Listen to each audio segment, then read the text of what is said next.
To start off with this tutorial, I've already cut a few pieces of wood off of some wood scrap that I've had in the backyard of tree limbs. So you want to have some tree limbs previously cut. I cut mine out of the tree limbs with some miter saw, or you could use a house saw, it doesn't matter. You're going to use a 3/8 drill bit. You're going to drill a hole down the center of your wood piece.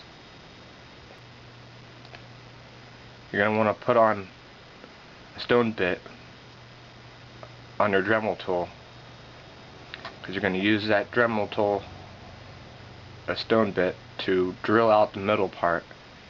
And as you're moving in the middle for it to fit around your finger, you want to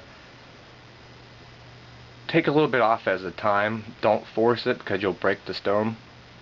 And put it on your finger to see how it fits, and just take off areas around it to see how how well it would fit your finger and where you like it.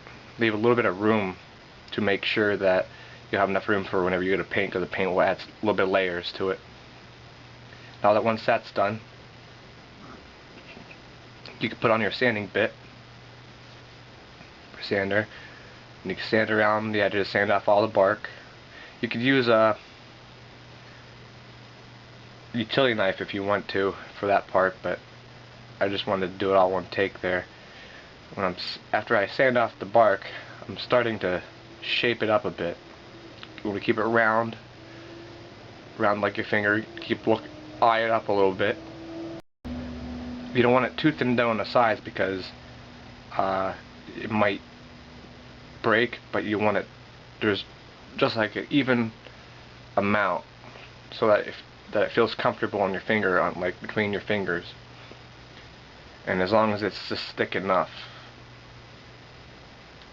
like you can thin it out, which you can see I'm thinning it out.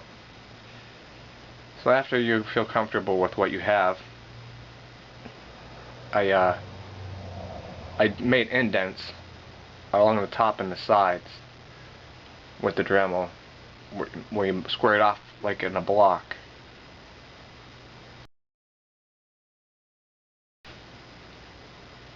So once it's comfortable with what I have, I'm going to start painting it on with some white paint, just to give it a barrier between you and your finger. Make sure you let paint one side first and before you paint the other. Let that dry, and then you're going to add on your gray paint if you want to do the Triforce ring like that mine. Let that dry as well. Do each side separate. Next, you want to take your pencil, just make a triangle on it, and then split it in half. And from there, I created the 3 triangles within that one triangle. Then I painted them on with acrylic paint.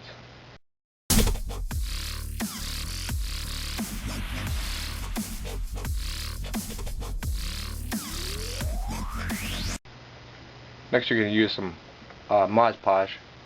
You cover it up with Podge. You want to do at least 3 layers of that. Let it dry good in between each layer. Podge will make it nice and shiny, and it will make it slippery. You could do the protective finish if you would like instead, but I use Podge because I like it and it lasts a while too. And the thing is Podge, you can't really get it wet, so yeah. And then there you have it. And this, at the end, you can see one I've already did before. If you check out my Pinterest, you'll see some of the other ones I've done.